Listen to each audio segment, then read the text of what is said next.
everybody online.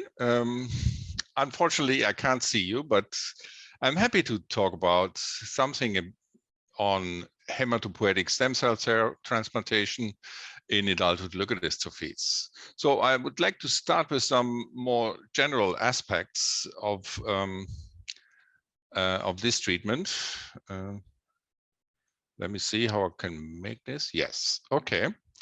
So there is, in generally spoken, there is not very much experience in adulthood leukodystrophies transplantation. So this is a couple of years ago, we get some more experiences, but it's more likely that there is some experience in the pediatric sector that we can benefit from.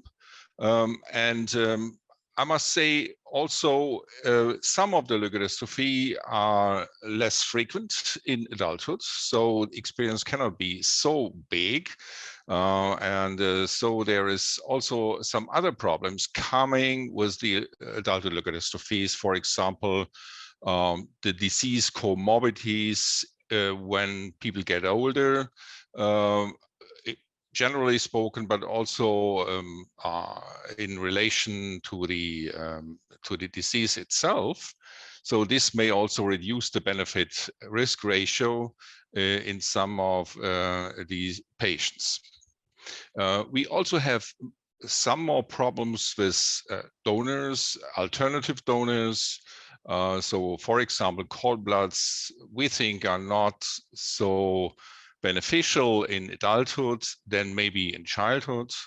And there's a higher risk of complications like graft versus host disease in adulthood. And finally, we still have not a very good idea, and we're not able to fully understand how the underlying mechanisms in adulthood transplantation in leukodystrophies are. For example, it's still under discussion if this is kind of a cross reaction in inborn errors of metabolism, so that the transplanted donor cells will cross correct the metabolic disease, or if it is more an immunological correction, for example, of microglia cells, replacement of microglia cells, which we do transplant. So there's a lot of work to do. How can we understand this this treatment? So I will mainly talk in my talk here about metachromatic leukodystrophy, global Krabbe's disease, X-linked adrenoleukodystrophy, and adulthood onset leukodystrophy with ferrets and pigmented glia, or ALSP, sometimes also called HDLS, but I will say ALSP for this disease. So let's start with the metachromatic leukodystrophy. There are at least 3 distinct forms that are present in this disease, and all these 4 late infantile, juvenile, or adult forms do react differently on stem cell therapy. In adulthood, it is very long debated if this adulthood variant of the disease is really if treatment with bone marrow transplantation is efficacious or beneficial in this disease. And you can see this in this table here, that we have quite a lot of small case series, but also single reports showing stabilization in some patients here in green, and further deterioration or unfavorable outcome in other patients.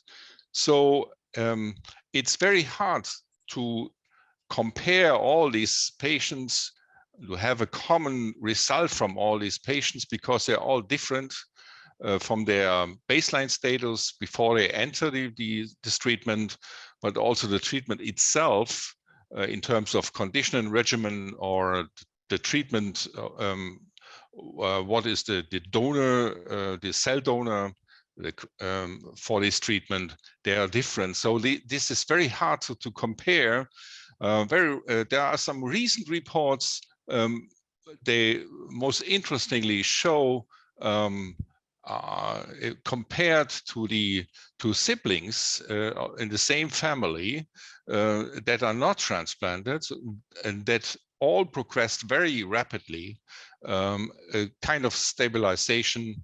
There are at least 2 studies showing this. So in summary, I would say there is overall a good survival rate of more than 80%, but the stabilization of the disease is not as much. So there are around 40–50% probably that may stabilize, but there's still a difference between the treated patients and the non-treated patients. So there is a clearly better outcome, for example, than in non-transplanted siblings. So it is an individual decision if a patient with metachromatic leukodystrophy is feasible for transplantation.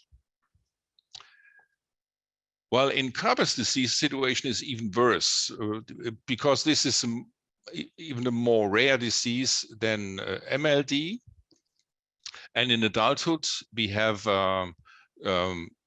very variable disease, sometimes quite slowly progressing with spasticity, ataxia, but also visual impairment, and psychosis and cognitive impairment. So there are, in this disease, there again are only a few reports showing, all of these reports showing a good survival rate after stem cell transplantation, as described here in this table in more detail.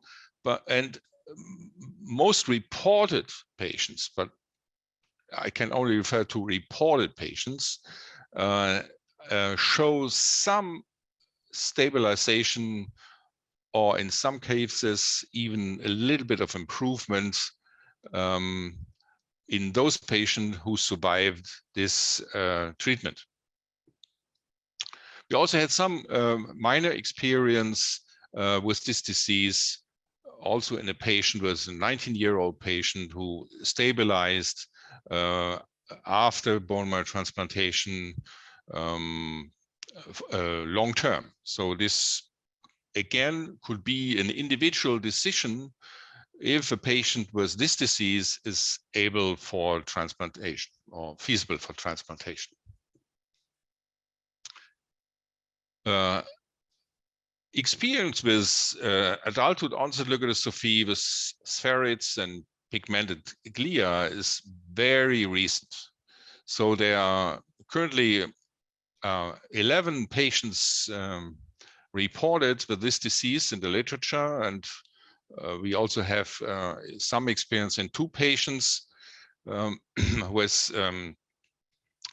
this is a very adult onset disease, starting mainly at around 40, 42, 43, and then rapidly progressing, deteriorating with cognitive dysfunction up to early onset dementia, and in combination with severe motor symptoms and other neurological disability. We also have very typical MRI features of this disease that we can use for an early detection, but I still think that this disease is frequently underestimated. So this is the experience in the literature and our own patients, showing that in summary, if you treat the patient as early as possible in a stage where the dementia is not so much advanced, where the neurological symptoms are not so much advanced, then it seems to be possible that this disease again can be stabilized by stem cell therapy. And finally, X-linked adrenoleukodystrophy. We know that quite a lot of patients in adulthood may develop cerebral ALD, which develops very quickly, similar as it is in the childhood, within months to severe neurological impairment. We can have this cerebral involvement primarily, which then starts with primarily neurological or neuropsychological symptoms, or secondary to AMN. Some of these patients had 10, 15 years career of AMN progression and then converted to a cerebral inflammatory disease, which then accelerated the clinical course. We know it doesn't depend of the age. It's not depending of the age how the disease is progressing. Once the cerebral involvement occurs, either in childhood, adolescence, or adulthood, we have a rapid decline of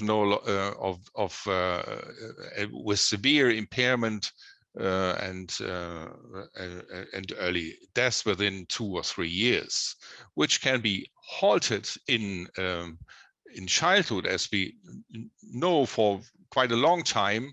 As you can see here in this study of a childhood cerebral ALD treatment with stem cell therapy, you see the transplanted patients remain in the upper line here, the blue line, and is significantly different from those who are not transplanted.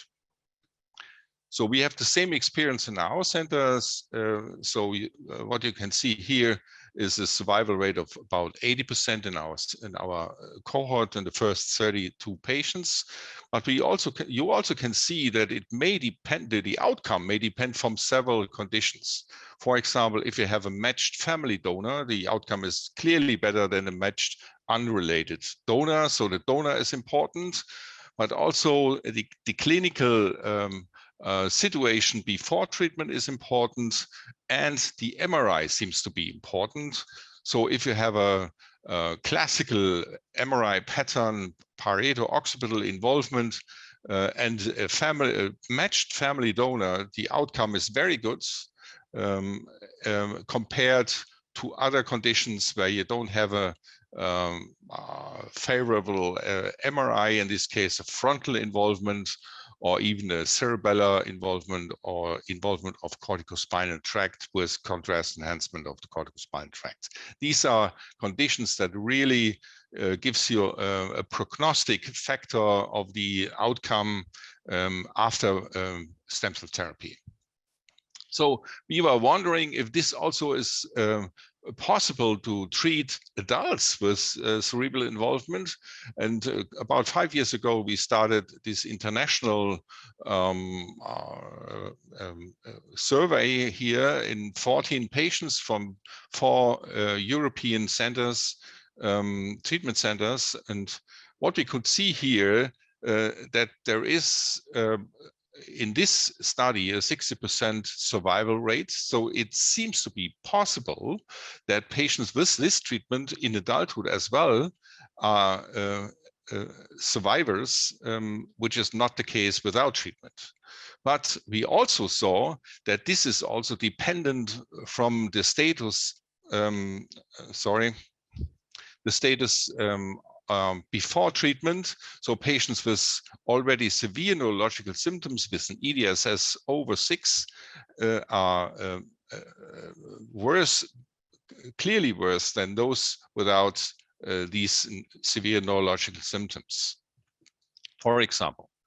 So the lessons that we learned from these early experiences, that first, stem cell therapy is clearly currently the only life-saving therapeutic option in an early adulthood cerebral ALD as well, like in the childhood. And inflammation can be stopped in nearly all patients with this treatment. So we also saw there is only a very minor graft versus host toxicity with the protocols that I used previously. But we really need to look very closely to the patients who are feasible for this treatment. For example, age, low EDSS, bladder dysfunction, and certain MRI patterns are clearly predictive for the outcome of this treatment, as well as the psychosocial situation of the family, especially in adulthood. So it's very important to make sure that the post-transplant care of the patient is in place.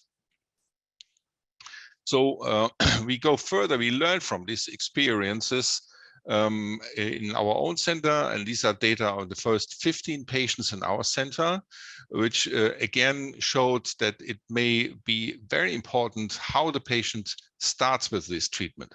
So patients with already relevant cerebral symptoms are clearly worse than those without these symptoms. And for example, patients with extensive contrast enhancement in the corticospinal tracts are again much more worse than those who don't have this symptom on MRI.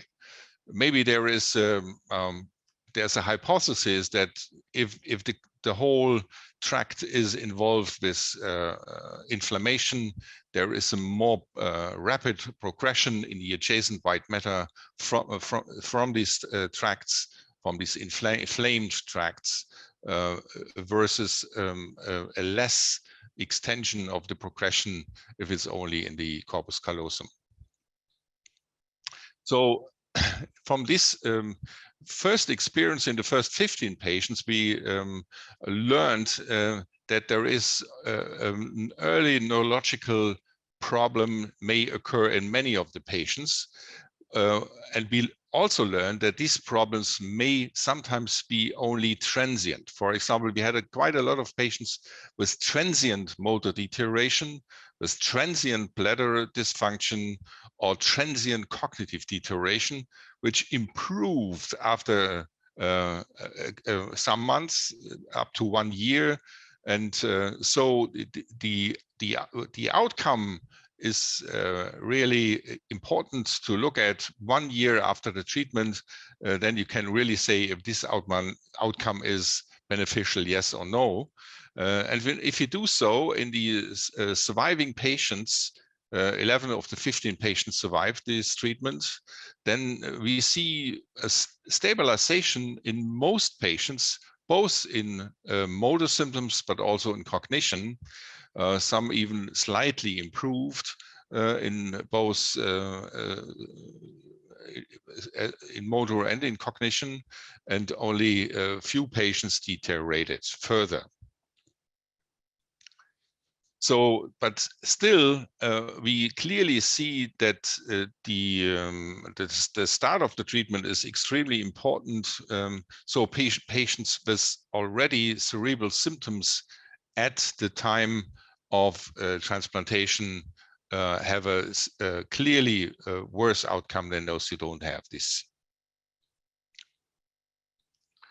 So pyramidal tract involvement or neurological symptoms are important. The MRI is important. And for example, the EDSS, if patients who are treated with an EDSS with very minor symptoms, with an EDSS lower than 4, had 100% survival with stable cognition and event-free survival long term. So in summary, we see similar results are also in other centers. For example, as a very recent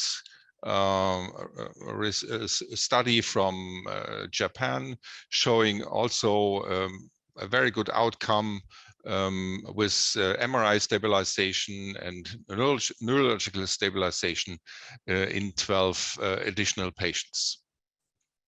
So what we learned from this experience is that we should refrain from far progressed patients with an EDSS at least more than 7, I would say rather more than 6, but at EDSS 6, you may discuss if this is still possible, yes or no, in an individual basis, and in patients with already moderate cognitive decline. This is no good predictor for the outcome of the patients. So in conclusion, I would say, well, we do have quite a lot of leukodystrophies that are very aggressive, and the effect of stem cell therapy is limited, at least in adulthood. But there are exceptions for MLD, for Krabbe, for ALD and ALSP. But it is very prudent patient selection seems to be a key in leukodystrophies, not only in adulthood, I think also in childhood. And more important, this is more important than transplant conditions, of course, provided that myeloablative conditioning and graft versus host prophylaxis are effective. The treatment is it's still, there's still a lot of work to do, research to do. What is the background of this treatment?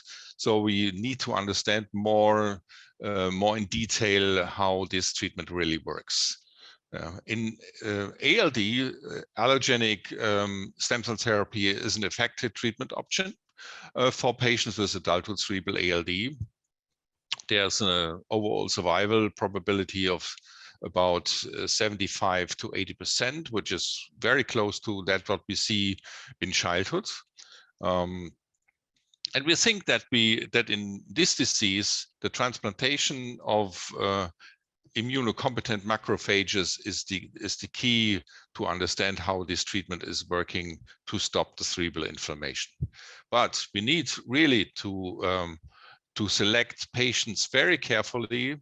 We have to look of the pre-transplant situation neurologically, but also on MRI, and we need matching, most likely family donors, at least matching donors with a 9 or 10 to 10 HLA characteristics. And we need to look at the social environment to have a reliable transplantation aftercare. But of course, there are many open questions and limitations.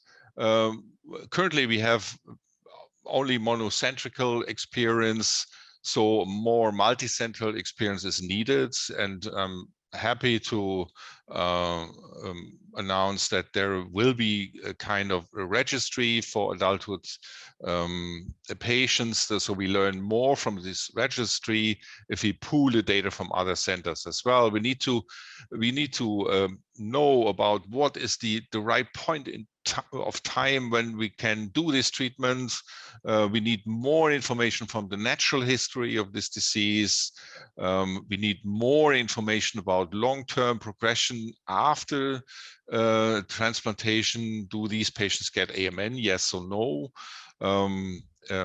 And how frequent is this occurring, and how severe it is, and so on.